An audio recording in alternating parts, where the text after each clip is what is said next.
نبی پاک صلی اللہ تعالی علیہ وسلم عمرے کی حاضری کے لیے تشریف لے گئے تو مقام حدیبیہ پر کفار مکہ نے روک لیا اور کہا کہ آپ جنگ کے ارادے سے آئے ہیں تو ہم آپ کو مکہ میں داخل نہیں ہونے دیں گے۔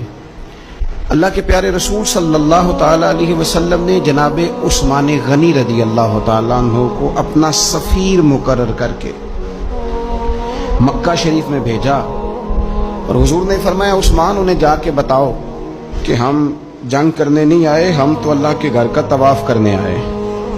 حضرت عثمان غنی وہاں تشریف لے گئے۔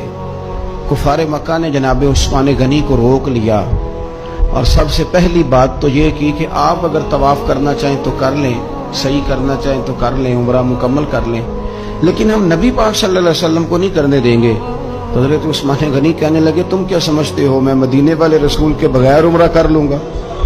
میں اسی دن کروں گا جس دن میرے نبی پاک صلی اللہ علیہ وسلم کریں گے۔ یہاں بھی کچھ صحابہ نے کہا مقام حدیبیہ میں کہ عثمان کو اللہ نے موقع دے دیا ہے، وہ تو رج رج کے کعبے کی زیارت کریں گے اور وہ کھل کے طواف کریں گے، وہ صحیح کریں گے، وہ حجر اسود کے بوسے لیں گے۔ صحابہ یہ باتیں کر رہے تھے تو حضور غور سے دیکھ رہے تھے۔ جب بات ختم ہوئی تو فرمایا فکر نہ کرو میرا عثمان، میں فکر نہ کرو میرا عثمان میرے بغیر طواف نہیں کرے گا۔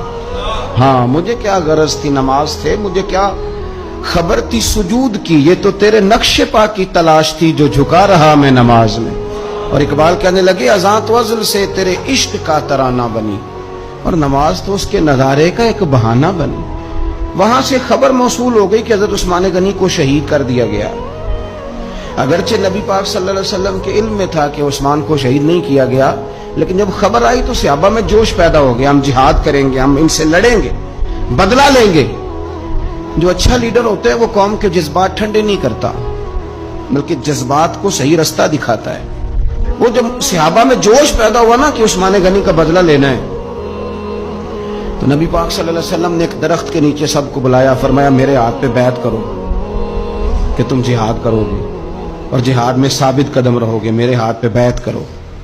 اب سب لوگ آئے کہ ہم جہاد کریں گے، ثابت قدم رہیں گے، عثمان کا بدلہ بھی لیں گے۔ وہ بیعت تھی کہ کیا نرالا رنگ تھا، اور حضور کو پتا تھا، وہ بھلا کس دلیل سے پتا تھا؟ جب سے اب صحابہ بیعت کر چکے نا، اب جو آدمی شہید ہو جائے اس کی تو بیعت نہیں نہ ہوتی، لیکن نبی کریم نے اپنا دست مبارک کھڑا کیا، فرمایا بھی یہ میرا ہاتھ ہے اور یہ میرے عثمان کا ہاتھ ہے، اور یوں ہاتھ پہ ہاتھ رکھ کے فرمایا لو میں عثمان غنی کی بھی بیعت کرتا ہوں۔